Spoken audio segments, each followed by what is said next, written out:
Assalamualaikum warahmatullahi wabarakatuh. Bismillahirrahmanirrahim. Alhamdulillahi rabbil alamin.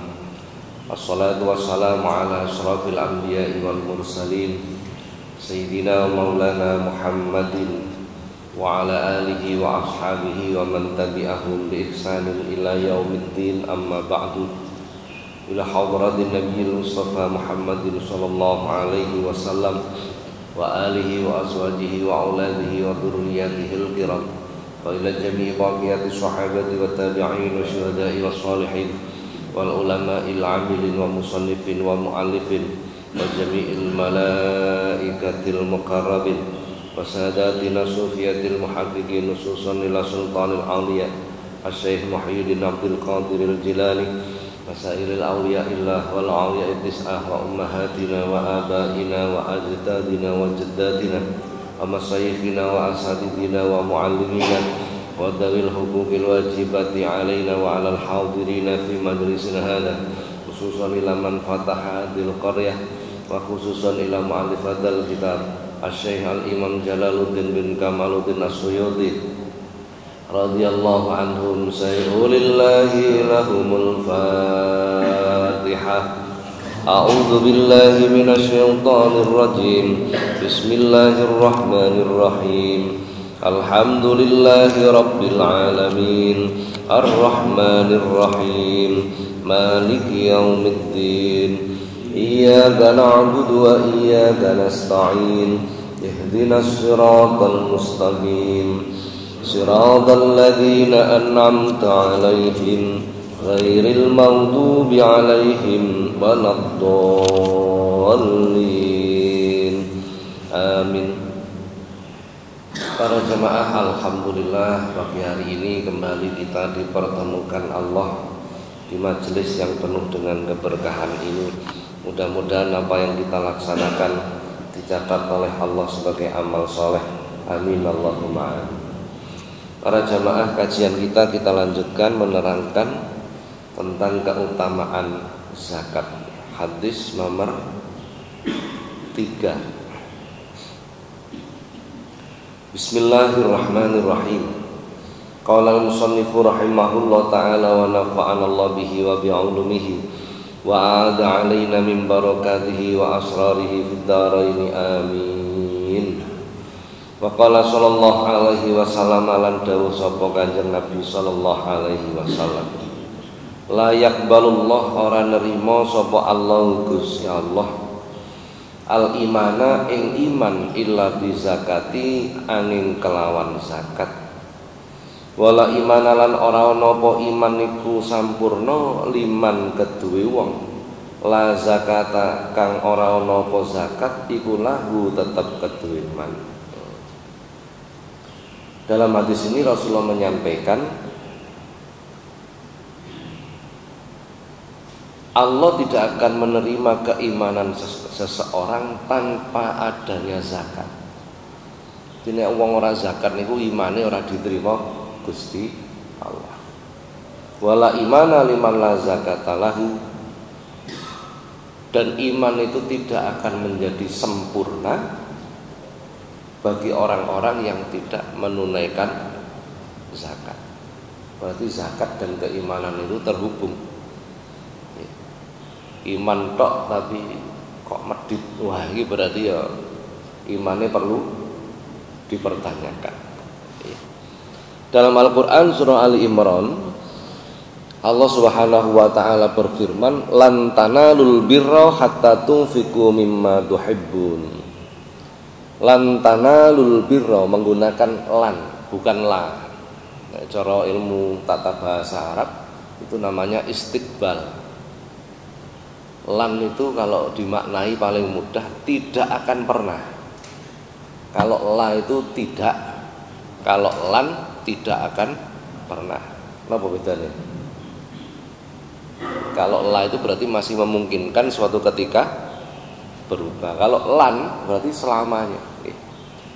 Lan tanalul birra, tidak akan pernah tercapai kebaikan hatta tunfiqu mimma tuhibbun, sehingga menginfakkan apa-apa yang dicintainya. Jadi tidak akan pernah kebaikan itu dicapai kecuali memberikan sesuatu yang disenangi. Berarti dadi wong loman, ngoten maksudnya nggih. Nah, kebaikan itu akan tercapai dengan sifat dermawan. Selama tidak ada sifat dermawan, maka tidak akan pernah tercapai. Jadi ora ana ceritane wong medhit iku dadi wong apik, ngoten gampangane iki. Ora ana ceritane. Lah wong sing loman itu sangat dimungkinkan menjadi orang yang baik. Ngoten cara Quran ngoten nggih. Pun. Hadis yang lain Rasulullah menyampaikan, "Mahtalatot shadaqah ay zakata malan illa ahlakathu." Tidaklah bercampur zakat itu dengan harta kecuali akan menghancurkan. Jadi harta kita itu bila bercampur dengan zakat, maka harta kita itu akan rusak. Maksudnya gimana itu? Jadi bila kita itu tidak mengeluarkan zakat,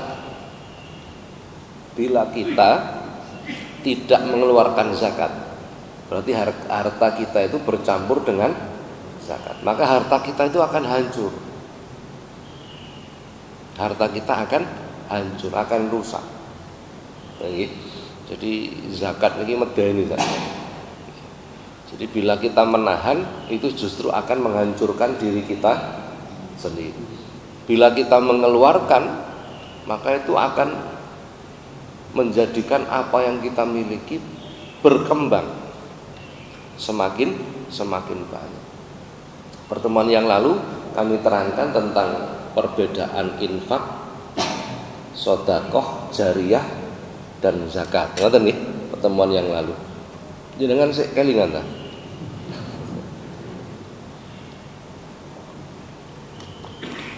Ngeten, banyak orang itu mengeluarkan harta tetapi tidak berniat. Satu, tidak berniat. Padahal kan sudah jelas innamal a'malu binniyat. Amal itu bergantung kepada niat. Satu. Yang kedua, zakat itu dengan hitungan. Zakat itu dengan hitungan. Contoh zakat mal. Kita mengeluarkan sekian persen dari harta yang kita punya. Tidak boleh tidak menggunakan hitungan. Enten wong niku ngentokno dhuwit. Niki dhuwit napa, Pak? Zakat napa sedekah? Wis sembarang lah, pokok aku ngentokno dhuwit. Loh, begini ini tidak boleh. Begini ini tidak boleh. Berarti dia tidak berniat. Berniat. Adapun dari sisi penerima itu juga berbeda. Nek sedekah umum panjenengan sedekah tenggene wong sugih ora apa-apa. Tapi nek zakat kan tidak boleh. Penerimanya tertentu 8 asnaf itu penerimanya. Selain itu tidak boleh. Jadi mungkin nek niku rupane kafarat, umpama dalam satu keluarga ada kakek wis pikun udzur, akhirnya tidak berpuasa, maka sehari dia meninggalkan puasa, dia harus membayar kafarat denda sebesar berapa? 1 mud. Ngoten nggih. 1 mud itu 6 on. Terus kita digenepno sekilo lah ben gampang hitunge nggih.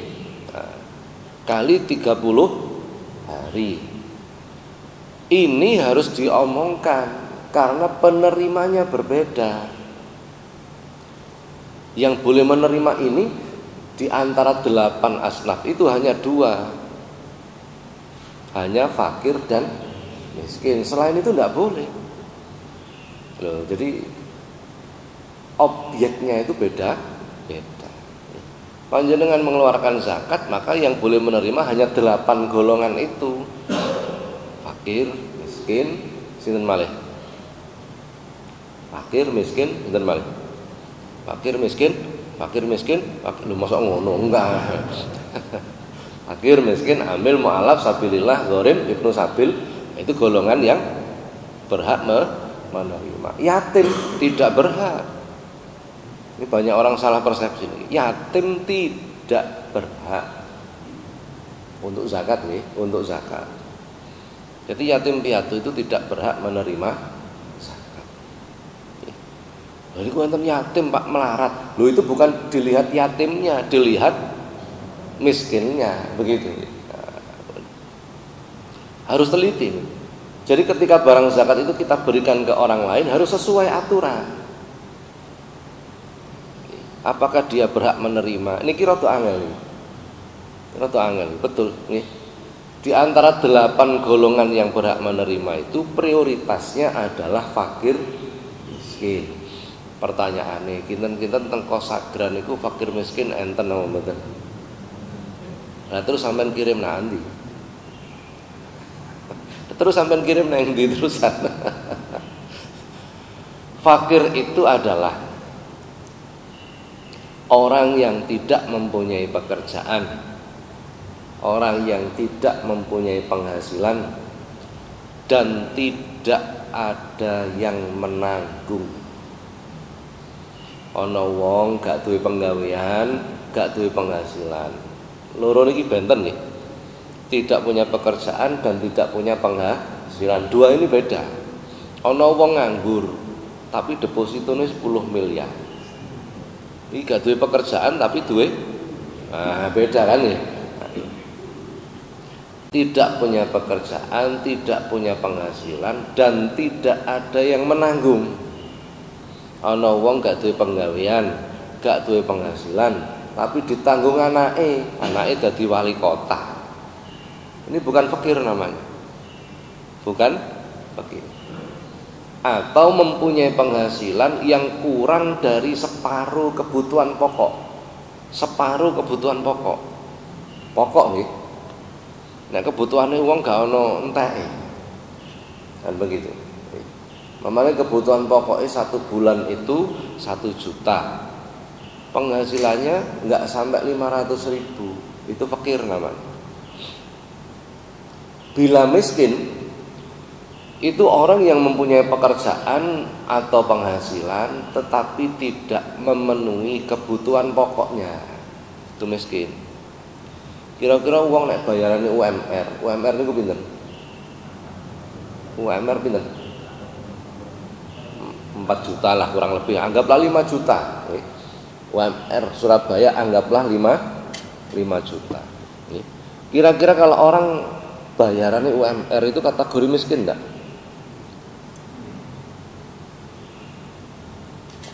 Miskin enggak? Enggak mesti.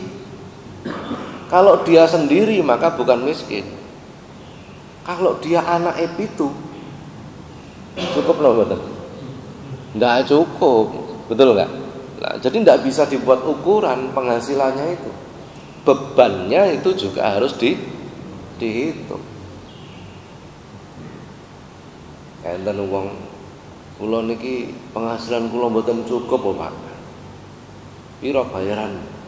15 juta. Loh, kok gak cukup? Nggih, kula niki kredit apartemen 3. Wah, lah itu bukan kebutuhan primer itu kan nggih. Bukan begitu yang dimaksud. Bukan begitu yang dimaksud. Nah, sudah itu miskin. Lah berarti harus dicari objeknya itu harus dicari. Objek penerima zakat itu loh harus dicari. Siapa yang berkewajiban mencari? Yang berkewajiban mencari itu amil. Amil itu adalah petugas zakat yang diangkat oleh negara dan dibiayai oleh negara. Jadi tidak boleh mengangkat amil berdasarkan rundingan dhewe. Wis enake iki diangkat sapa sing pantes dadi. Lah piye amil kok rundingan iki terus piye? Begitu, itu diangkat oleh negara dan dibiayai oleh negara. Atau amil ini. Nah, lah tugas amil itu adalah melakukan pendataan sapa sing pantes nerima, iki golongan apa dan lain sebagainya. Itu tugas amil itu. Kemudian mengambil zakat, mengelola zakat dan memberikan zakat. Itu tugas amil. Mengambil, bukan menerima. Abot ya? Abot. Kayaknya gak ono amil itu.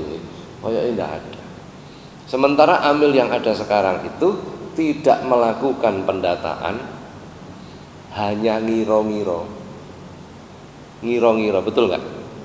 Ini kira-kira fakir miskin. Apakah boleh hukum dilakukan dengan cara perkiraan seperti itu? Jadi banyak problem sebenarnya. Jadi urusan-urusan begitu itu masih banyak problem di dalam pelaksanaannya, dalam teknis pelaksanaannya itu masih banyak masalah. Betul. Jadi dikira-kira ini fakir, kira-kira ini miskin, kan kira-kira. Padahal tugas amil itu melakukan pendataan dan itu dibiayai oleh negara. Nah, saiki apakah ada anggaran negara untuk pembiayaan amil? Kayaknya tidak ada kan begitu kan? Nah, ini jadi serba darurat ini. Ini serba tidak memungkinkan. Contohnya seperti itu. Padahal fakir miskin itu prioritas. Prioritas itu harus diutamakan. Harus diutamakan. Golek fakir miskin itu nuwun sewu. Kalau di Surabaya itu sulit. Sulit betul. Kapan hari ada beberapa masjid itu bingung. Masjid At-Tanwir itu tahun kemarin itu ada satu orang mengeluarkan zakat mal, diberikan ke masjid, dititipkan ke masjid sebesar 100 juta. Wong siji niku. Bingung, tak mirip bingung. Niki dikekne sapa? Lah mbuh wargamu nang fakir miskin apa ora? Lah ngene iku mboten semerap. Kan penerima zakat fitrah dan penerima zakat mal itu sama. 8 golongan ini sama. Dan di antara 8 golongan ini skala prioritasnya adalah fakir miskin. Angel iki. Siji karo BLT. Apakah bisa Pak datanya BLT itu dijadikan patokan penerima? Ya, kalau sampean kira-kira dhewe pun iso apa ora ngono. Dan lain sebagainya. Jadi banyak di kampung saya itu panitia zakat, bukan amil, bukan amil. Panitia dan amil itu berbeda. Panitia dan amil itu berbeda. Di kampung saya itu pembagian zakatnya kan diserahkan ke RT. Pendataannya juga diserahkan ke RT pendataannya. Ini golongan fakir, miskin dan lain sebagainya. Panitia itu nek gak keduman beras, iku yo ngamuk. Kampung saya ini. Jadi panitia kok gak keduman beras nggak? Loh kan aneh, padahal panitianya bukan fakir, bukan miskin. Tapi nek gak keduman ngamuk. Ini kan harus ada solusi. Gitu? Nek gak ngono tahun ngarep gak gelem ngrewangi, lah ya buyar nek ora ono sing ngrewangi kan begitu kan. Harus ada solusi. Jadi beragama itu harus pandai mencari solusi. Nah, akhirnya beberapa tahun yang lalu itu saya putuskan wis ngene wis. Nerima zakate 2,7 kilo. 2,7 kilo. Kira-kira orang yang membayar zakat itu bayarnya 2,7 atau enggak? Pasti lebih kan? Nah, bayarnya 3 kilo. Ketika orang menyetorkan 3 kilo, diakatkan, Pak ini kelebihan. Bagaimana kalau kelebihannya panjenengan sedekah mawon? Berarti 0,3 kilogram berupa beras sedekah. 0,3 kilogram kali sekian ratus orang itu adalah barang sedekah. Itu yang diberikan ke panitia. Jadi panitia tidak mendapatkan zakat tapi mendapatkan beras sedekah. Ini namanya apa? Apa namanya ini? hailah rekayasa hukum untuk kemaslahatan umat. Apakah boleh? Boleh. Yang tidak boleh itu rekayasa hukum untuk kepentingan pribadi. Nah, ngono nggih. Lha prakteke niku panitia nek gak keduman yo ngamuk kok. Iki nek ngene terus tahun ngarep sepi, gak ono sing ngurusi, kan begitu kan? Nah, berarti ya tetap diakatkan iki beras iki duduk zakat lho ya, iki beras soda. Begitu praktek hukum itu seperti itu. Bon. Jadi hukum itu akan bisa berjalan bila pelaku hukumnya memahami. Nek orang memahami tidak akan bisa berjalan. Contoh sholat jamaah, wong loro, imam dan makmum, padha lanange. Bagaimana prakteknya? Imam di depan, makmum di belakang imam sebelah kanan, hanya setengah soft saja, kan begitu kan? Nah, prakteknya kan begitu kan? Nah, kalau datang makmum kedua berada di mana? Di belakang imam, maka makmum pertama akan mundur satu langkah menyesuaikan dengan softnya makmum kedua, betul nggak? Ternyata makmum sing pertama nggak paham carane. Begitu makmum kedua masuk, dia tetap. Jadi lucu neng ngarep, neng tengah, karo neng. Nah, berjalan nggak praktek fikihnya? Kan nggak berjalan. Jadi fikih itu akan berjalan bila pelakunya memahami. Nek orang memahami nggak berjalan. Betul nggak? Contoh, jual beli itu, rukunnya jual beli itu kan ada barang, ada penjual, ada pembeli, ada ijab dan qabul, betul nggak? Sampai tuku rokok mamane, terjadilah kesepakatan harganya 10.000. Begitu panjenengan ngekei duit, panjenengan matur, saya beli. Penjualnya tidak paham. Harusnya dia mengatakan saya jual, gitu. Ini terjadi ijab qabul. Penjualnya tidak paham. Berjalan nggak fikihnya? Nggak berjalan. Jadi fikih itu akan berjalan bila pelakunya memahami. Nek pelakunya nggak memahami, ya tetap ra iso mlaku. Gitu? Ya panjenengan nang Indomaret. Sing mewakili transaksi apa? Bakule gak tahu ngomong iki regane semene, betul nggak? Yang mewakili transaksi itu adalah ya tulisan niku mah kan begitu kan. Iki rada gak ono sing nglakoni. Nek zaman dulu di kampung saya orang jual beli melakukan itu. Tumbas nggih kula sate. Masih begitu. Saiki koyoke sing nglakoni ngono do kesel. Kesuwen Pak transaksi ngono. Dan lain sebagainya. Bon, ini fikih. Penting ini sebetulnya. Penting sekali. Jadi praktek seperti pendistribusian zakat itu juga masih perlu kita koreksi. Jadi hati-hati. Masya Allah, pancen nggih wong akeh. Di kampung saya itu kadang niku nek dikei keterangan seperti ini ku kadang iku terus ngeyel. Pak ngene kok diangel-angel gitu jawabnya. Ngene kok diangel, angel panitia itu wis rekoso kok sik dikei sing angel.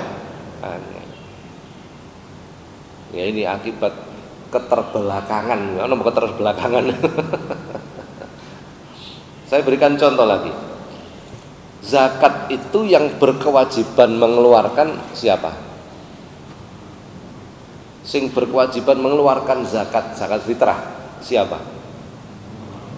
Kepala keluarga, betul nggak?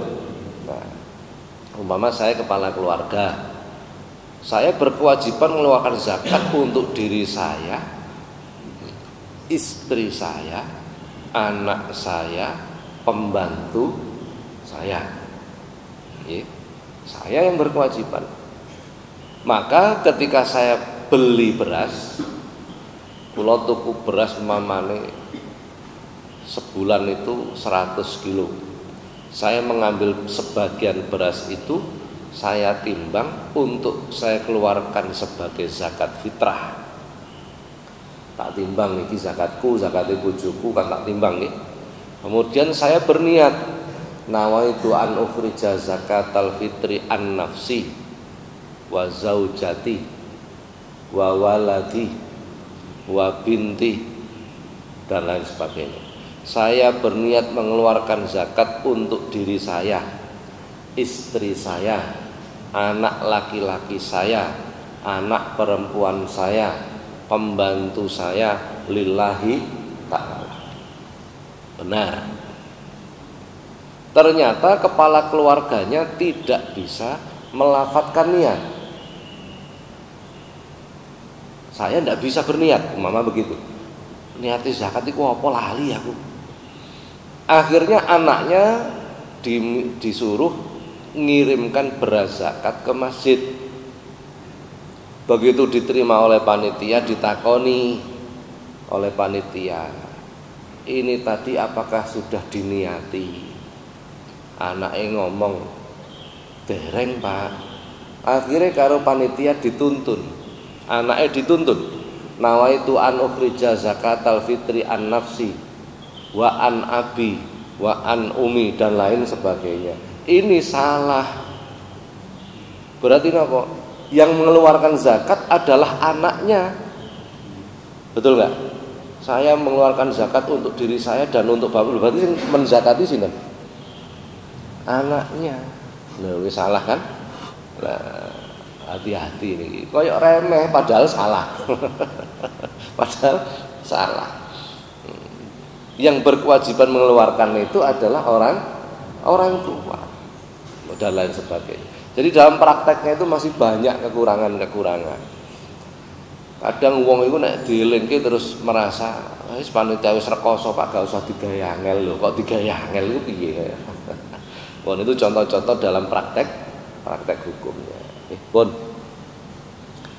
kita lanjutkan. Waqala sallallahu alaihi wasallam lan dawuh sapa Kanjeng Nabi sallallahu alaihi wasallam. Hasinu padha bentengono sira kabeh amwalakum ing pira-pira bondo sira bizakati kelawan zakat. Wadawu lan padha nambanono sira kabeh mardokum ing pira-pira wong lara sira kabeh bisedaqati kelawan sedekah.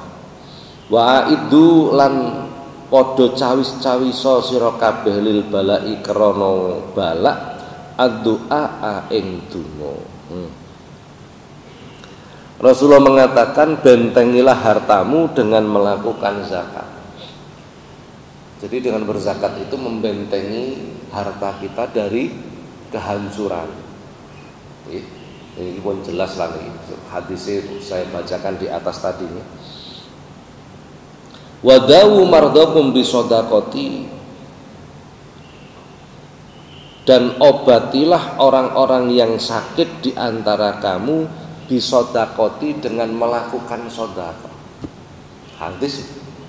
Jadi wong loro niku kena ditambani nganggo sodako. Hadis yang lain, Rasulullah menyampaikan as-sodaqatu tamna'u sab'ina naw'an min anwa'il bala' ahwanuha al-judam wal baros. Kata Rasulullah, sedekah itu mencegah 70 bagian bencana. Ahwanuha, adapun bencana yang paling rendah itu adalah al-judam wal baros, penyakit lepra dan belang. Bencana yang paling ringan yang bisa ditolak oleh sedekah itu adalah penyakit judam wal baros, lepra dan belang. Belang niku napa?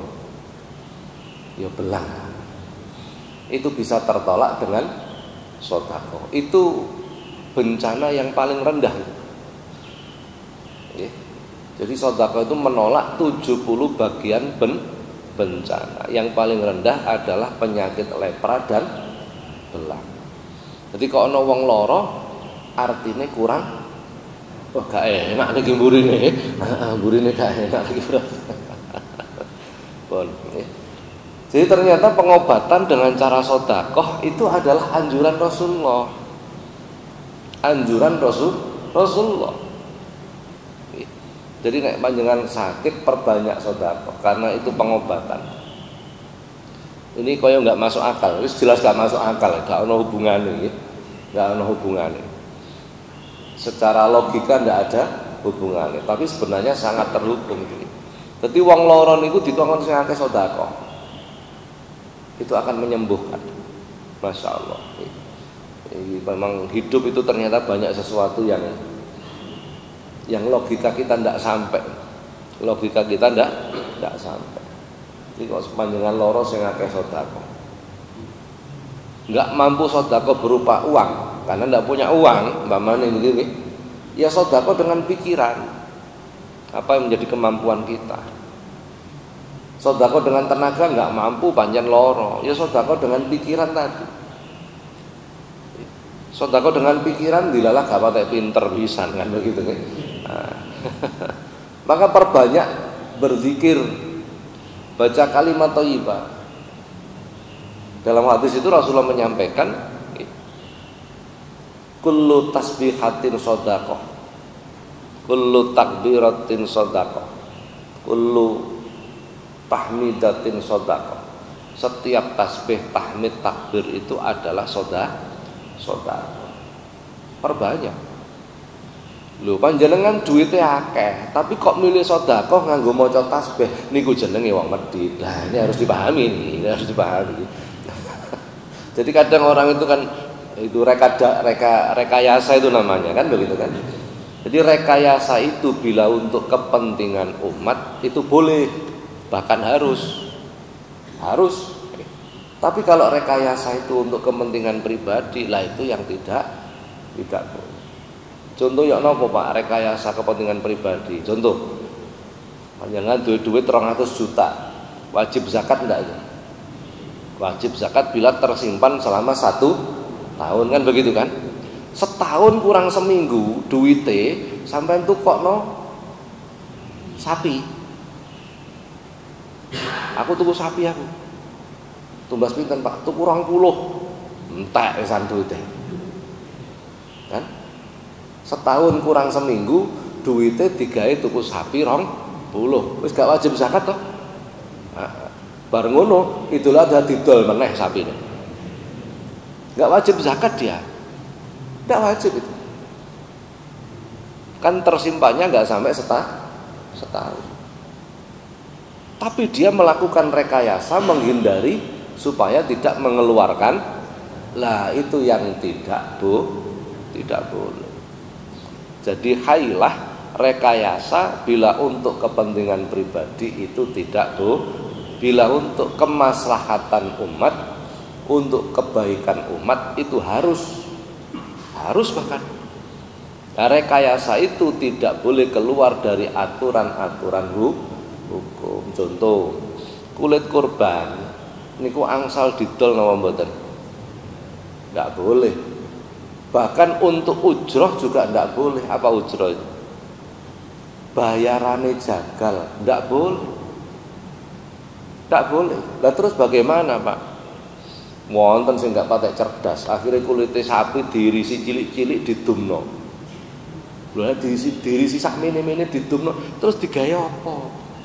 Lama mosok digawe jimat kan begitu kan. Nah itu kan aneh, itu pola pikir yang aneh itu. Bagaimana khailahnya, rekayasanya bagaimana? Kulit korban ini tadi serahkan kepada panitia.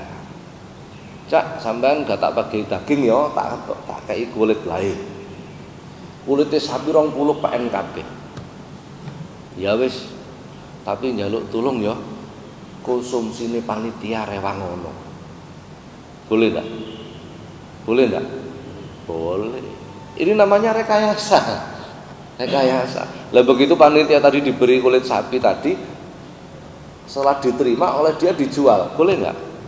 Boleh karena sudah diterimakan. Kemarin kan dia ngerewangi panitia, masakno panitia, dia sedekah untuk panitia. Ini namanya khailah, rekayasa. Tetapi untuk kemaslahatan boleh. Nah ini kan tidak ada yang keluar dari hukum. Ya ngeten-ngeten iki fikih nggih. Pun. Wa aidu lan padha cawis-cawiso sira kabeh lil balai krana tekane bala addu'a ing donga. Persiapkanlah sebelum datangnya bencana dengan memperbanyak doa. Jadi kula panjenengan dikengken sing akeh donga sebelum datangnya bencana. Nek bencanane wis teka didongani iku luwih angel. Menghilangkan bencana niku luwih angel.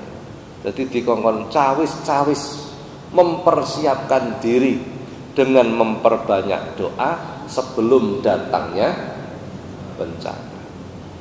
Nggih. Dalam hadis yang lain Rasulullah menyampaikan ad-du'a wal bala'u yaltaqiyani wa ya'talijani bainas sama'i wal ardi. Doa dan bencana itu ketemu di langit. Doa yang kita panjatkan dibawa oleh malaikat naik. Balak yang diturunkan Allah hari itu turun dari Lauhil Mahfuz, turun bertemu di langit. Yaltaqiyani wa ya'talijani, kemudian bertarung gelut luwih kuat ndi.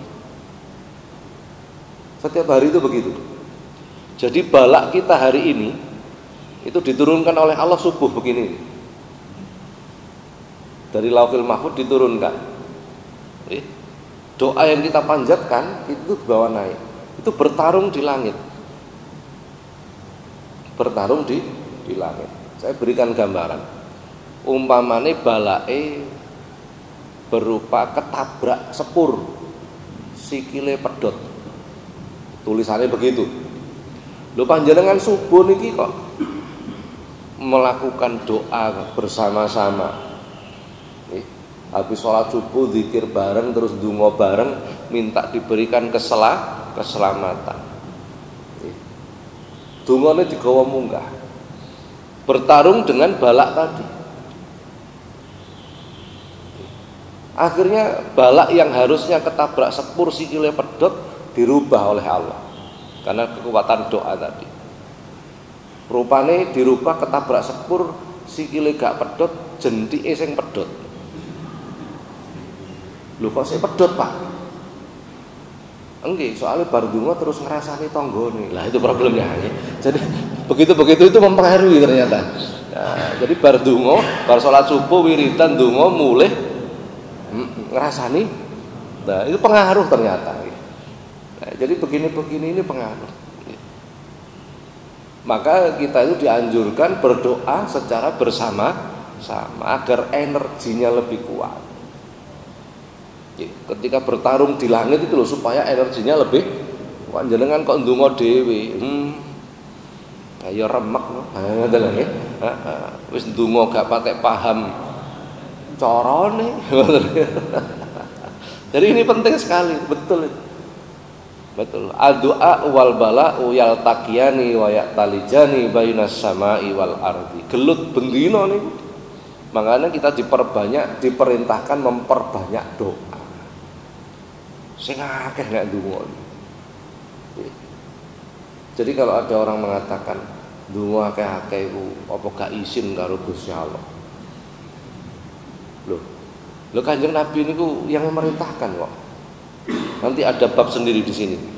Bab keutamaan doa. Enten. Itu insya Allah bab 20 atau 21. Jadi kira-kira setengah tahun kas lah kurang lebih ya. Nggih sabar dulu lah. Bab keutamaan doa. Doa itu ada caranya. Orang yang paling lemah kata Rasulullah itu adalah orang yang paling sedikit doanya. Kata Rasulullah begitu. Rasulullah itu banyak sekali doanya. Makan doa, habis makan doa, masuk kamar mandi doa, masuk masjid doa, keluar masjid doa, masuk rumah doa, keluar rumah doa, pakai baju, betul nggak? Ngono kok ana wong berpendapat wong iku nek kakean ndonga iku gak duwe tata krama, njaluk tok nang Gusti. Lho sing dijaluk niku beda. Coba panjenengan perhatikan doa-doa Rasulullah. Itu kan minta diberikan keberkahan dalam hidup, minta diberikan ilmu yang manfaat.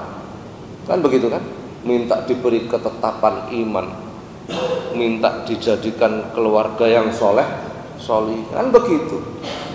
Kan mboten wonten Kanjeng Nabi ngajarin donga kula njenengan, ya Allah panjenengan paringi rezeki sing kathah. Itu mboten. Panjenengan paringi dagangan kula lancar, ada ndak? Nggak ada. Rasulullah nggak pernah mengajarkan begitu. Itu kreativitas kita saja itu yang gitu betul. Rasulullah kalau mengajarkan Allahumma sabbit imanana, ya Allah tetapkan imanku, jadikan hidupku berkah, jadikan ahli ibadah, jadikan ilmu yang kan begitu semua. Itu doa untuk kepentingan akhirat. Rasulullah itu begitu. Nek kula menjenengan kan mboten, lha hitungane ya Allah panjenengan paringi dagangan kula sing nika ndang payu kan gitu kan. Apakah enggak boleh? Boleh. Itu termasuk kreativitas. Engko nek ngomong bid'ah sampean lokno aku nggih. Kreativitas ngono wae. Rasulullah itu kalau urusan dunia apa doanya? Allahumma ahyini ya Allah hidupkan aku dalam keadaan miskin. Ayo sampean nglakoni sunah niki. Sunah lho niki dilakukan Rasulullah. Betul enggak? Jadi ternyata kita melakukan sunnah niku sik pilih. Itu harus jujur itu nggih. Rasulullah itu kalau doa urusan dunia, Allahumma ahyini, ya Allah hidupkan aku dalam keadaan kok jenengan kula dhewe gak ndonga niki. Kok ndonga? Ngamini tok niku lho wegah. Lho nggih, saya dulu di pondok, kiai saya itu habis subuh maghrib kalau habis ngimami doanya ini. Kalau wis gede, kalau wis mulai mulang adik-adik kelas ngoten nggih. Pokoke tak titeni, begitu Allahumma ahyini miskinan, kula niku tangan kula tak dukno. Ngamini tok wegah, napa kadung tak amini kok ndang pas mandi-mandine pikiran saya itu begitu. Betul enggak? Jadi kita itu melakukan sunnah Rasul itu sik pilih. Ini loh, ini kadang ya Allah. Makanya kalau kita melakukan sunnah Rasul itu jangan terlalu sok lah gitu. Karena nyatanya kita masih pilih. Sing nyeneng-nyeneng no digawe, sing gak patek nyeneng no ngene iki mau. Itu. Ya Allah. Sudahlah kita wis pokok nglakoni sak mampune ngoten mawon lagi.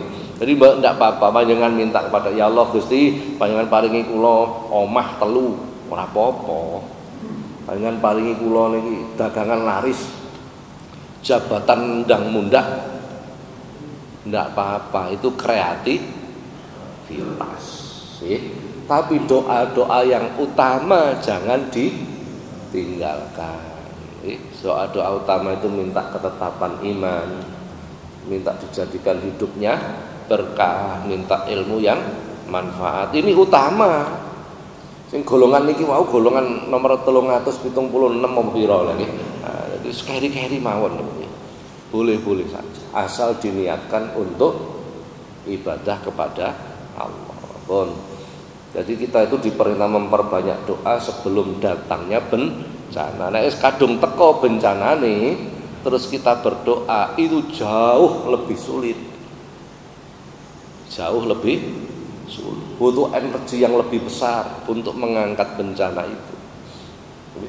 Jadi persiapkan dengan memperbanyak doa sebelum datangnya bencana.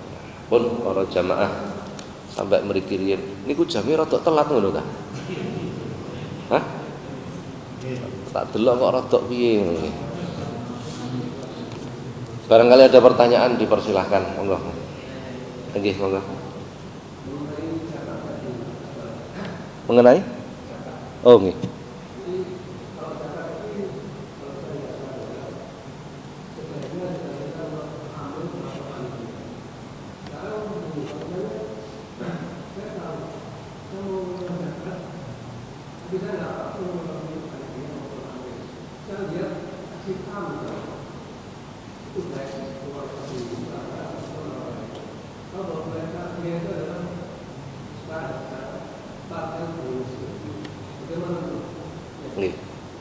Apakah boleh zakat diberikan langsung kepada mustahik?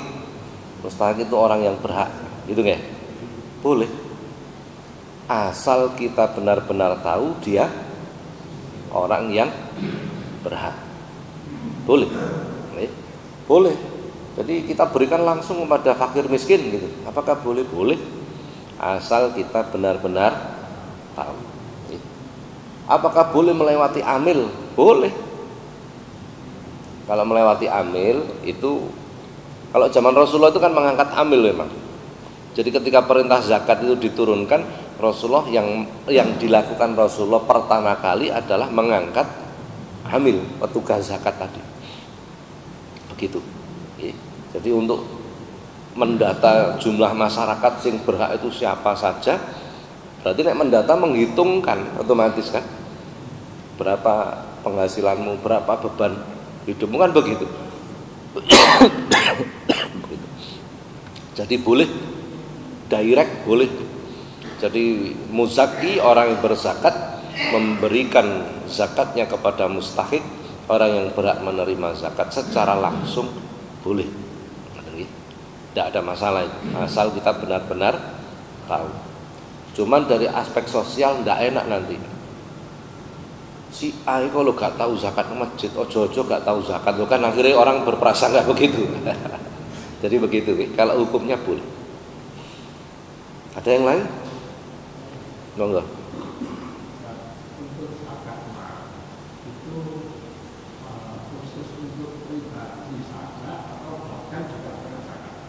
Badan maksudnya perusahaan.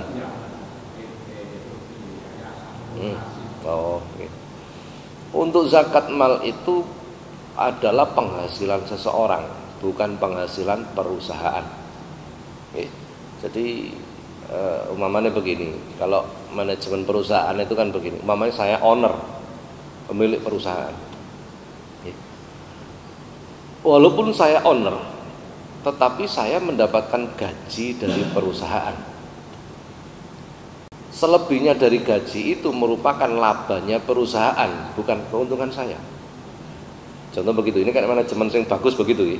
Walaupun saya pemilik perusahaan,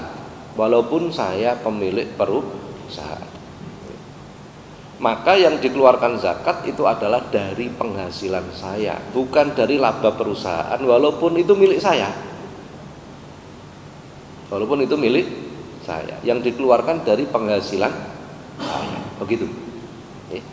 Jadi badan itu kan bukan zakat namanya, itu ada apa jenenge? Ada pajaknya kan begitu. Nah, kalau itu zakat itu personal, pribadi, begitu. Ada yang lain? Monggo.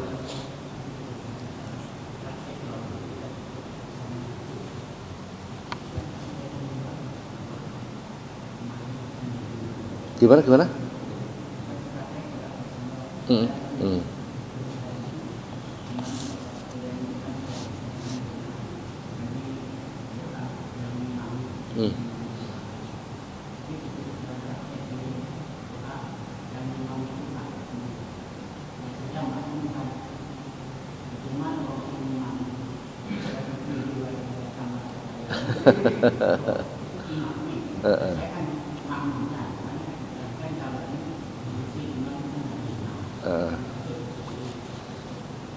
Sebagai praktek ini.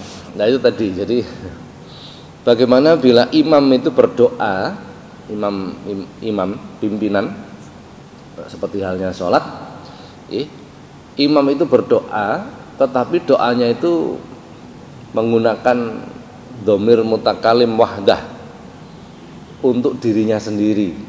Contoh, Rabbi firli wali walidayya warhamhuma kama rabbayani shaghira. Ya Allah, ampunilah aku, bukan kami, aku. Kemudian makmume amin. Niku sing didongakno imame tok itu. Bagaimana hukumnya? Makruh, tidak sampai haram. Tapi dalam kitab Bidayatul Hidayah, dalam kitab Kifayatul Akhyar itu disebut imamnya mengkhianati makmum.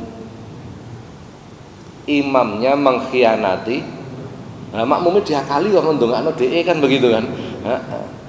Tapi enggak sampai berdosa, enggak sampai.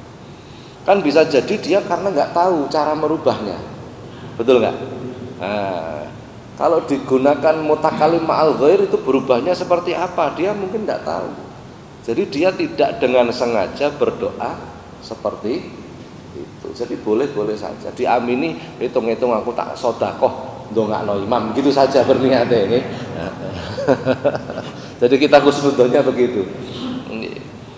Nah, makanya jadi imam nun sewu, terutama kalau itu masjid, musola, itu memang harus dipilih nih. Harus dipilih sing paling paham. Kalau darurat bagaimana ya? Darurat gimana lagi wong darurat. Jadi fikih tadi berjalan bila pelakunya kalau nggak paham kan nggak bisa berjalan. Nah, jadi sudahlah, kalau imamnya begitu ya sudah, kita tetap amin saja. Kita niatkan sedekah ndongakno imam, ini soalnya ganjaran kan begitu kan. Nek panjenengan gremeng malah imam kok nakalan doa malah suudon mangkene.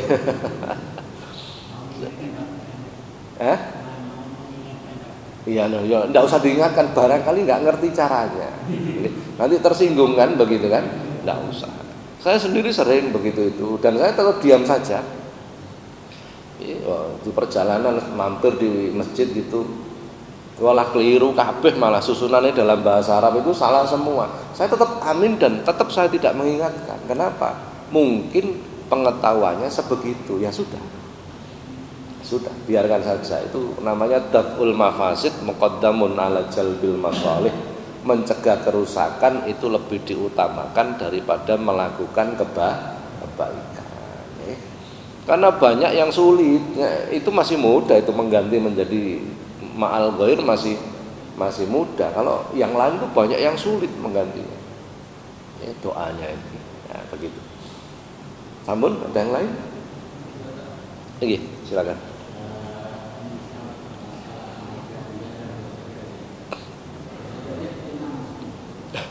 Dosa jariah. Ada amal jariah, ada dosa jariah. Betul itu, betul. Jadi kalau sedekah jariah itu adalah kebaikan yang pahalanya terus mengalir. Kalau dosa jariah itu adalah dosa yang ya memang begitu, iya. Apakah ada? Iya, ada. Hadisnya, man sanna fil Islam sunnatan hasanatan fa umila bihi ba'dahu falahu ajru mislu man amila. Man sanna sunnatan sayi'atan fa umila bihi ba'dahu, dan seterusnya, panjang itu hadisnya. Barang siapa yang melakukan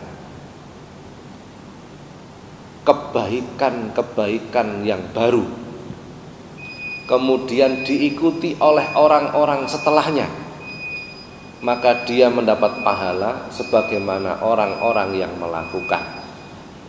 Barang siapa melakukan kebiasaan kejelekan yang baru dan diikuti oleh orang-orang setelahnya, maka dia mendapatkan dosa sebagaimana orang yang melakukan. Contoh, panjenengan melakukan kegiatan baru, kebaikan, setiap Sabtu habis subuh pengajian. Kan tidak ada dalilnya ini. Rasulullah itu nggak pernah mengajarkan kalau Sabtu habis subuh adakan pengajian. Ada dalilnya enggak? Nggak ada. Berarti kebiasaan baru kan? Tapi ini hal yang baik. Kebiasaan baru ini ditiru oleh anak-anak kita. Dilanjutkan. Maka yang memutuskan kebiasaan baru pertama tadi akan mendapatkan pahala terus selama anak cucu kita melakukan kalau Sabtu mengadakan pengajian. Itu hal baru yang baik. Bila seseorang melakukan hal baru yang jelek ditiru oleh orang lain, maka dia akan mendapatkan jariah dosa. Contoh yang mudah. Saya masih ingat kecil saya dulu, itu kalau bermain di sungai, itu melempar daun di sungai. Terus balapan sama kawan-kawan, itu daunnya itu tekmu balapan, menang mana. Lama-lama taruhan. Betul nggak? Lama-lama menjadi kebiasaan. Yang menciptakan kebiasaan ini kemudian ditiru oleh orang lain, selama orang lain itu melakukan, penciptanya ini mendapat jariah. Ya begitu. Jadi kebiasaan jelek yang baru. Sekarang ada tren itu ganjil genap. Ganjil genap nek ndelok plat nomor itu lho nggih, digawe totoan begitu kan. Lah itu yang penciptanya itu wah, jariah luar biasa itu. Jariah dosa tapi. Nah, itu. Jadi dosa jariah itu ternyata ada. Makanya hati-hati, kita jangan membuat kebiasaan jelek. Nanti ditiru oleh. Jadi begitu nggih. Nah, naudzubillah min dzalik. Jadi ayo kita kreatif menciptakan kebiasaan baru yang baik. Harus kreatif itu. Jadi Islam itu harus kreatif. Selama illam tukhalifus syar'i, selama tidak keluar dari aturan syariat. Begitu. Pun ngoten riyin wis mulai padang. Iki 20 buntu sampai bolong meneh sampai buntu meneh niki. Mudah-mudahan manfaat. Al-Fatihah.